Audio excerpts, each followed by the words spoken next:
Welcome to Blessing Today. Blessing today में आपका स्वागत है। God has given us one more wonderful week to learn from Him and to receive from Him and to live for Him. परमेश्वर ने हमें एक और अद्भुत हफ्ता दिया है कि उससे सीखें और उससे प्राप्त करें और उसके लिए जीवन जिएं। The Word of God is like a lamp unto our feet. परमेश्वर का वचन हमारे पाँव के लिए दीपक है। Even through these adverse times, troublesome times, the Word of God will be like a guiding lamp. चाहे हमारे जीवन में कितना भी मुश्किल समय रहा हो, परमेश्वर का वचन हमारे लिए अगुवाई का दीपक है। And I believe the Lord is going to do something good in your life today. मैं विश्वास करता हूँ कि आज के दिन निश्चय ही परमेश्वर आपके जीवन में भला काम करेगा। Let us pray for the sponsors. आइए इस समय स्पॉन्सर्स के लिए प्रार्थना करते हैं। Today's sponsor is a well-wisher from Ernakulam, Kerala. आज के जो हमारे स्पॉन्सर हैं वो एर्नाकुलम केरला से हैं, जो हमारे हित चिंतक हैं। Father Lord, we pray for this well-wisher and wife to have good health and to be blessed spiritually and physically and in all areas of life. प्रभु पिता, हम प्रार्थना करते हैं अपने वेल विशर के लिए और उनकी पत्नी के लिए कि वो आत्मिक रीति से आशीष पाएं, शारीरिक रूप से, मानसिक रूप से और अपने जीवन की हर एक भाग में ये आशीष पाएं। Right now, Father, in your name, we release all your blessings upon this sponsor. In Jesus' name, Amen. पिता, इसी वक्त हम यीशु के नाम से सारी आशीषों को खोलते हैं। सारी आशीषें इस स्पॉन्सर के जीवन में खोलते हैं, यीशु के नाम में मांगते हैं। आमीन। Thank you so much, sponsors. Sponsors, आपका बहुत बहुत धन्यवाद। We are going to worship the Lord now. आइए अभी प्रभु की आराधना करते हैं।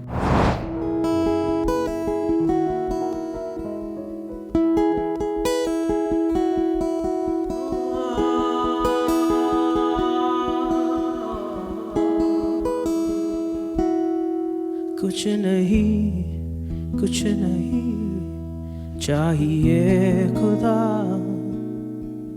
सिर्फ तू ही तू चाहिए। कुछ नहीं चाहिए खुदा, बस तू ही तू चाहिए। तू मेरा पिता, मैं तेरा बेटा, ये रिश्ता काफी है मुझे। तू मेरा पिता, मैं तेरा बेटा, ये रिश्ता काफी है मुझे। कुछ नहीं चाहिए खुदा, बस तू ही तू चाहिए। कुछ नहीं चाहिए खुदा, सिर्फ तू ही तू चाहिए। तू मेरा पिता, मैं तेरा बेटा, ये रिश्ता काफी है मुझे। तू मेरा पिता, मैं तेरा बेटा, ये रिश्ता काफी है मुझे।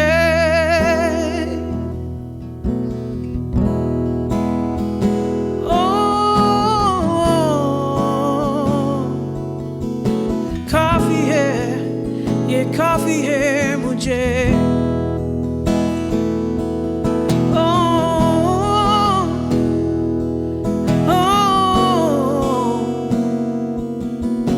ये काफी है मुझे। तू चले तो फिर मैं चलूं, तू रुके तो मैं भी रुकूं। तू कहे वो ही मैं मैं सुनूं, दिखाए जो मुझे वो देखूं। तू चले तो फिर मैं चलूं, तू रुके तो मैं भी रुकूं। तू कहे वो ही मैं सुनूं, दिखाए जो मुझे वो देखूं। कुछ नहीं चाहिए खुदा, बस तू ही तू चाहिए। कुछ नहीं चाहिए खुदा, सिर्फ तू ही तू चाहिए। तू मेरा पिता, मैं तेरा बेटा, ये रिश्ता काफी है मुझे। तू मेरा पिता, मैं तेरा बेटा, ये रिश्ता काफी है मुझे।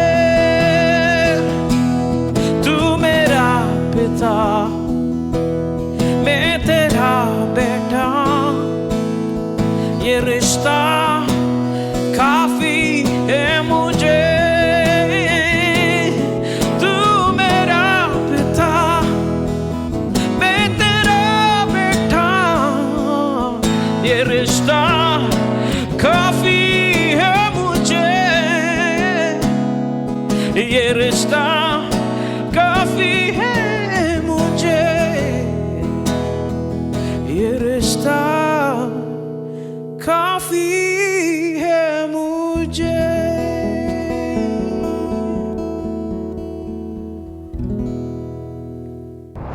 All right, last week I think we were talking about Jesus' uniqueness in his life and in his ministry. पिछले हफ्ते हम लोग चर्चा कर रहे थे कि यीशु अपने जीवन में और अपनी सेवकाई में दूसरों से अलग था। And we were talking about Jesus' uniqueness in his mission. यीशु अपने मिशन में दूसरों से अलग था, इस पर भी हमने देखा। And I gave you 12 missions of Jesus. और मैंने आपको यीशु के 12 जो मिशन है वो भी बताए हैं। The mission statement that Jesus made is found in Luke chapter 19 and verse number 10. यीशु ने जो मिशन बनाया था वो हमें मिलता है लूका अध्याय 19 और वचन 10 में। There Jesus said, I have come to seek and to save the lost. यीशु ने कहा, मनुष्य का पुत्र खोए हुओं को ढूंढने और उनका उद्धार करने आया है। So that is widely known as the mission statement of Jesus. इसे आमतौर पर यीशु के मिशन स्टेटमेंट और यीशु के वाक्य के रूप में जाना जाता है, जानते हैं। But at the same time, in different occasions, talking to different people, Jesus revealed his mission or the purpose of his coming to this planet Earth. इसी के साथ अलग मौके पर अलग लोगों से बातें करते हुए यीशु ने अपने मिशन, यीशु के इस पृथ्वी पर आने के उस मकसद को लोगों के ऊपर प्रकट किया। There are many.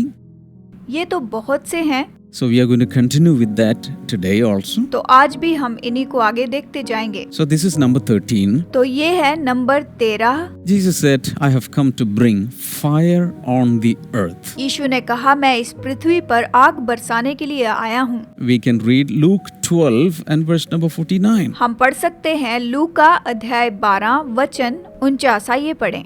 So here Jesus says, I have come to bring fire on the earth, and how I wish it were already kindled. यीशु ने कहा, मैं पृथ्वी पर आग लगाने आया हूँ और क्या चाहता हूँ केवल ये कि अभी सुलग जाती। So clearly Jesus says, I have come to this world to bring fire on earth. यीशु ने यहाँ पर साफ रीति से कहा कि मैं इस संसार में आग लगाने आया हूँ। Some people say it is not about the Holy Spirit's fire, it is something else. कुछ लोग कहते हैं ये पवित्र आत्मा के बारे में नहीं, ये कुछ और है। Let them think like that, but we are going to read Matthew 3 and verse number 11 also now. उन्हें ऐसा सोचने दीजिए। हम पढ़ेंगे मत्ती अध्याय 3 वचन 11 से पढ़ते हैं। It says, I baptize you. This is John the Baptist. He says, I baptize you with water for repentance. But after me will come one who is more powerful than I, whose sandals I am not fit to carry. He will baptize you. He will baptize you with the Holy Spirit and with fire. ये कहता है, मैं तो पानी से तुम्हें मन फिराव का बपतिस्मा देता हूँ, परंतु जो मेरे बाद आने वाला है वो मुझसे शक्तिशाली है। मैं उसकी जूती उठाने के योग्य नहीं। वो तुम्हें पवित्र आत्मा और आग से बपतिस्मा देगा। So John the Baptist was a Baptist, यूहन्ना बपतिस्मा देने वाला बपतिस्मा देता था। meaning there was no much charismatic operations of the Holy Spirit in his ministry. इसका मतलब ये है कि उसकी जो सेवकाई थी उसमें पवित्र आत्मा के अद्भुत काम नहीं हो रहे थे। जानते हैं, So he belongs to a Baptist segment. वो तो बपतिस्मा देने वाले भाग से था। उसका काम केवल बपतिस्मा देना था। He preached repentance मन फिराव का प्रचार करता and he prepared the way. और उसने मार्ग तैयार किया। But Jesus came as an evangelical and charismatic minister. यीशु जब आया तो वो महान प्रचार करने वाला, पवित्र आत्मा के महान कार्य करने वाला एक प्रचारक था। यीशु ने बहुत से अद्भुत काम किए। So John the Baptist says, see, I have come to give you baptism in water, but here comes a guy who is more powerful than I, and he is going to give you baptism in the Holy Spirit and also in fire. यूहन्ना बपतिस्मा देने वाला कहता है कि मैं तुम्हें पानी से बपतिस्मा देता हूँ, लेकिन मेरे बाद जो आने वाला है वो तुम्हें पवित्र आत्मा से और आग से बपतिस्मा देगा। Hallelujah. Hallelujah. So again, we have another verse telling that Jesus is coming to this world, or Jesus came to this world to baptize us, not the unbelievers, not the wicked people, not the unsaved people, us with the Holy Spirit and fire. This is not judgmental fire. This is the fire of the Holy Spirit. एक और वचन हमें यहाँ पर बताता है कि यीशु इस संसार में आने वाला है या इस संसार में आ चुका है। वो अविश्वासियों को नहीं, लेकिन हमें वो पवित्र आत्मा से और आग से बपतिस्मा देने के लिए इस संसार में आया। So that was one of the missions of Jesus, to bring fire of the Holy Spirit from the altar in heaven to this cold earth. ये यीशु का मिशन था कि इस ठंडी पृथ्वी पर वो स्वर्ग की वेदी की आग को इस संसार में लेकर आए, कि वो पवित्र आत्मा की आग यहाँ लेकर आए। Is anybody spiritually called? There is a person who can give you warmth and heat and hot fire. अगर आप आत्मा में ठंडे हैं तो एक व्यक्ति है जो आपको गर्माहट दे सकता है। वो आपकी जिंदगी में गर्माहट को लेकर आ सकता है। जानते हैं? Hallelujah. Hallelujah. Many people have been baptized with the Holy Spirit. बहुत से लोग पवित्र आत्मा का बपतिस्मा पाते हैं, But at the same time, there is another experience called getting baptized in fire. एक और अनुभव है जिसे कहते हैं आग का बपतिस्मा पाना। ये तो सच में बहुत ही महान और अद्भुत अनुभव है। I think a few Sundays I was talking about fire, पिछले कुछ रविवार से मैंने अग्नि का प्रचार किया है, because on the day of Pentecost, this is what happened in the upper room upon the 120 people who were waiting for the Holy Spirit to come. What they saw was the cloven tongues of fire coming upon 120 people. Pentecost के दिन 120 लोग ऊपरी कोठरी में इंतजार करते हैं। उन पर पवित्र आत्मा की आग की सी जीभें उतर आई। पवित्र आत्मा उन पर उतर आया। Hallelujah. Hallelujah. So it is very clear Jesus came into this world to bring the Holy Spirit's fire to this earth. ये बात बहुत ही स्पष्ट है कि यीशु इस पृथ्वी पर पवित्र आत्मा की आग को उतारने के लिए आया था, कि वो इस पृथ्वी पर अग्नि ला सके। All right, if you have never been baptized in the fire of the Holy Spirit, you can start praying for that today. अगर आपने पवित्र आत्मा का बपतिस्मा नहीं पाया है तो आज से ही उसके लिए प्रार्थना कीजिए, प्रार्थना शुरू कीजिए। And once you receive the fire of the Holy Spirit, what should you do next? पवित्र आत्मा की अग्नि को प्राप्त करने के बाद आगे आपको क्या करना चाहिए? उसके बाद आप क्या करेंगे? Very simple, spread the fire. बहुत ही आसान है, उस आग को आप फैलाते चले जाएं। You know, usually fire is very aggressive. If the fire is kindling in some place, it will spread everywhere. If there is material to be burned. आग बहुत ही आक्रामक होती है। जहाँ पर थोड़ी सी आग लगती है, अगर वहाँ पर किसी आग लगने का साधन हो तो आग वहाँ पर फैलती चली जाती है, बढ़ती जाती So है। there are flammable people around us. If you are on fire, spread the fire. हमारे आसपास ज्वलनशील लोग हैं, अगर आप में आग है तो आग फैलाते चले जाएं। Hallelujah. Hallelujah. Number 14. Number 14, Jesus came into this world to give us abundant life. यीशु इस संसार में हमें बहुतायत का जीवन देने के लिए आया कि हम बहुतायत का जीवन पाएं। You know the reference John 10:10. आप वचन जानते हैं, यूहन्ना 10:10। That reference is a fancy number. All of you can always remember. John 10:10 says, "The thief comes only to steal and kill and destroy. I have come into this world. I have come that they may have life and have it to the full."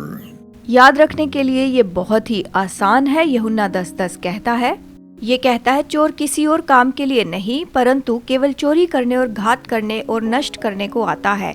मैं इसीलिए आया कि वे जीवन पाए और बहुतायत से पाएं। वचन कहता है। And if you combine this verse, John 10:10, with 1 John 3:8, you will understand that Jesus comes to first of all destroy the works of the devil. अगर यूहन्ना 10:10 के साथ में पहला यूहन्ना 3:8 को आप जोड़ते हैं तो आप यहाँ पर पाएंगे कि यीशु शैतान के कामों को नष्ट Yes. करने आया। परमेश्वर का पुत्र इसीलिए प्रकट हुआ कि शैतान के कामों को नष्ट कर दे। He came to destroy the works of the devil. वो शैतान के कामों को नाश कर देने के लिए आया था। So if there is any problem that you are suffering from the devil, Jesus can destroy that work. अगर आप शैतान के कामों के द्वारा परेशान होते हैं या फिर सताए जाते हैं तो यीशु शैतान के कामों को नष्ट करने के लिए आया है, वो उसे नाश कर सकता है। And I want to announce to the whole world that this life, or rather this abundant life, is still available for everyone. मैं आपको बताना चाहता हूँ कि ये जो जीवन बहुतायत का जीवन है ये अभी भी सबके लिए उपलब्ध है। जानते हैं? Hallelujah. Hallelujah. Now 15, number 15, Jesus came into this world to bear our sicknesses. अब देखते हैं नंबर 15। यीशु इस संसार में हमारी बीमारियों को सहने के लिए वो इस संसार में आया था। Matthew 8 and verse number 17. मत्ती अध्याय 8 वचन number 17। This was to fulfill what was spoken through the prophet Isaiah. He took up our infirmities and carried our diseases. ताकि जो वचन यशायाह भविष्यद्वक्ता के द्वारा कहा गया था वो पूरा हो, उसने आप हमारी दुर्बलताओं को ले लिया और हमारी बीमारियों को उठा लिया। Now, we can also read 1 Peter chapter 2 and verse number 24. अब हम पढ़ेंगे पहला पत्रस अध्याय 2 वचन नंबर 24। आइए इसे पढ़ें। He himself bore our sins in his body on the tree, so that we might die to sins and live for righteousness. By his wounds you have been healed. वो आप ही हमारे पापों को अपनी देह पर लिए हुए क्रूस पर चढ़ गया, जिससे हम पापों के लिए मरकर धार्मिकता के लिए जीवन बिताएं। उसी के मार खाने से तुम चंगे हुए। One Sunday, I was preaching about the healing of Jesus that is available for us. एक रविवार को हमारे लिए उपलब्ध यीशु की चंगाई के बारे में मैं प्रचार कर रहा था, उन्हें बता रहा था। You know, at Blessing Today, this is our culture. We always pray for the sick people. Blessing today में हम लोग हमेशा बीमार लोगों के लिए प्रार्थना किया करते हैं। And we have heard hundreds and hundreds and hundreds of testimonies also. और हमने बहुत सी सैकड़ों गवाहियां भी सुनी है। But one Sunday, I preached about the healing ministry of Jesus and I came down from the platform. एक रविवार को मैं यीशु की चंगाई के बारे में प्रचार कर रहा था और मैं जब मंच से नीचे उतरा, And a lady came to me at the visitors' lounge, और विजिटर लॉन्च में एक लेडी मेरे पास आई and she wanted to speak to me. और वो मुझसे बात करना चाहती थी। And she quoted this verse, 1 Peter chapter 2 and verse number 24. उसने पहला पत्रस अध्याय 2 वचन 24 में से ही बात की। इसी वचन से उसने बात की। So she was coming from a denomination where they were not believing in the healings at all, miraculous or divine healing at all.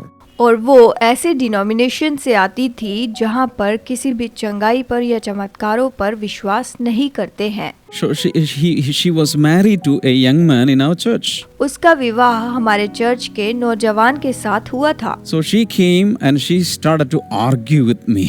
तो वो आकर इस बात पर मेरे साथ वहाँ पर बहस करने लगी। जानते हैं, She said, this verse is not about physical healing. उसने कहा कि ये जो वचन है ये शारीरिक चंगाई के लिए ये वचन नहीं है। These wounds are not physical wounds.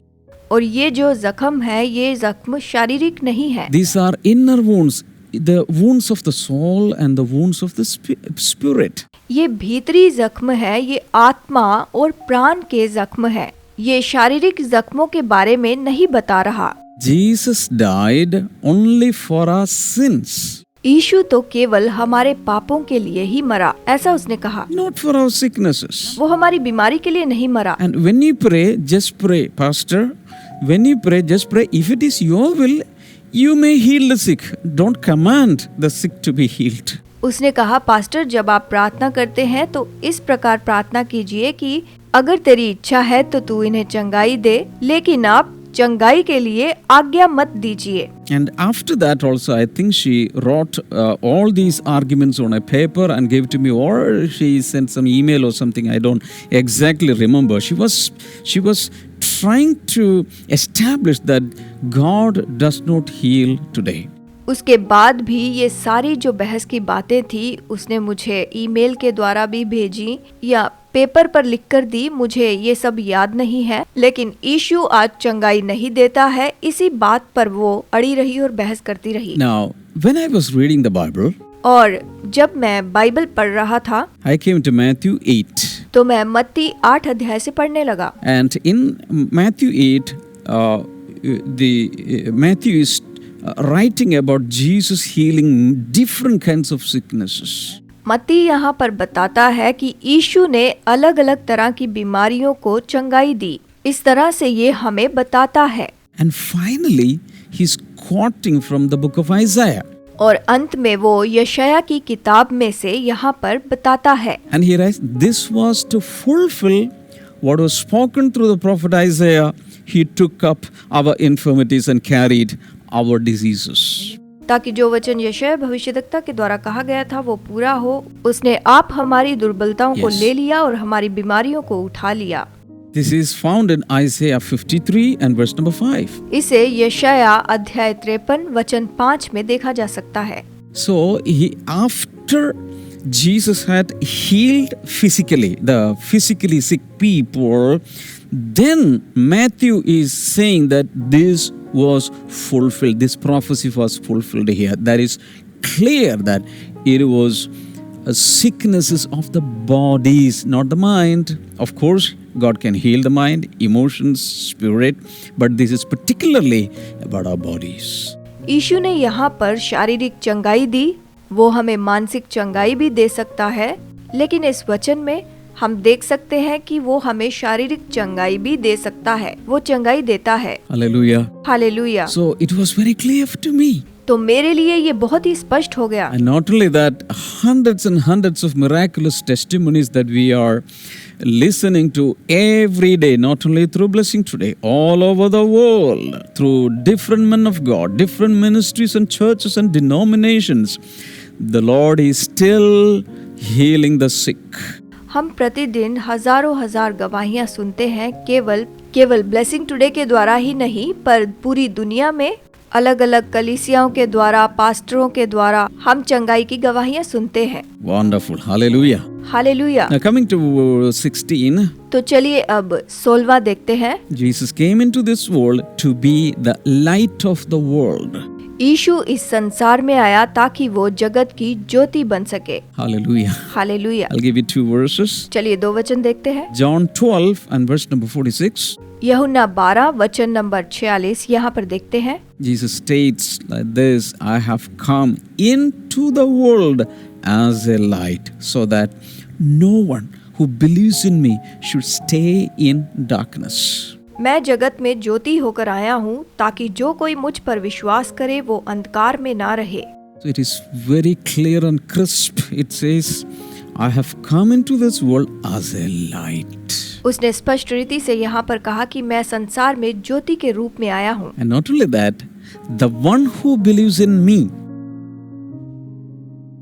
will not stay in darkness. That person will have light. यीशु ने कहा केवल इतना ही नहीं, जो व्यक्ति मुझ पर विश्वास करेगा वो अंधकार में नहीं पर ज्योति में रहेगा। So coming to Jesus or believing in the Lord Jesus is coming from darkness to light. यीशु को स्वीकार करना तो यीशु के पास आना, इसका मतलब है अंधकार से ज्योति में आना। Now John 8 and verse number 12. यूहन्ना 8 वचन नंबर 12, आइए देखते हैं। He says, I am the light of the world. Whoever follows me will never walk in darkness, but will have the light of life. यीशु ने फिर लोगों से कहा, जगत की ज्योति मैं हूँ, जो मेरे पीछे हो लेगा वो अंधकार में ना चलेगा परंतु जीवन की Amen. ज्योति पाएगा। So Jesus is again offering the light of life to everyone who is willing and deciding to follow him. जो भी यीशु के पीछे चलना चाहता है, यीशु वादा करता है कि वो उसे जगत की ज्योति बनाएगा, जगत की ज्योति। So what I understand is that when once we receive the light from the Lord Jesus, we can be the light in this earth. हम इस बात को समझ सकते हैं कि जब हम यीशु से ज्योति प्राप्त करते हैं तो हम दूसरे लोगों के लिए ज्योति बन सकते हैं, जानते हैं, ताकि ये ज्योति हमारे द्वारा दूसरों तक पहुँचे। That's why in Matthew chapter 5, Jesus said, you are the light of this earth. You are the light of this world. इसलिए मत्ती 5 में यीशु ने कहा कि तुम जगत की ज्योति हो। As far as I understand, moon has no light coming from it. जहाँ तक मैं समझता हूँ कि चांद में जो रोशनी होती है वो उसकी अपनी नहीं होती, वो उससे नहीं आती। But it receives light from the sun and then it transmits that light. लेकिन वो रोशनी सूरज से लेता है और फिर वो दूसरों तक रोशनी पहुंचाता है। In the same way, we can receive light from the light of the world and we can also transmit the light of Jesus into our surroundings. इसी तरह से हम जगत की ज्योति से रोशनी पा सकते हैं और हम इस रोशनी को, यीशु की ज्योति को हम दूसरों तक पहुंचा सकते हैं। यीशु की ज्योति को हम दूसरे लोगों तक पहुंचा सकते हैं। Hallelujah. Hallelujah. Isn't that wonderful? क्या ये अद्भुत बात नहीं है? If you have any prayer requests, call up the prayer line. आपके पास प्रार्थना निवेदन है तो प्रेयर लाइन पर हमें फोन कीजिए। You can also send your prayer request to Blessing Today WhatsApp number. आप प्रार्थना निवेदन ब्लेसिंग टुडे व्हाट्सएप नंबर पर भी भेज सकते हैं। In any way, if you are getting blessed through this Blessing Today program, what you have to do is you can go ahead and sponsor some of these episodes. अगर आप blessing today programme के द्वारा आशीष पा रहे हैं तो आप इनमें से कुछ प्रोग्राम स्पॉन्सर कर सकते हैं। God bless you all. See you tomorrow. Bye bye. प्रभु आप सबको आशीष दे। फिर से आपसे मुलाकात होगी। Bye bye.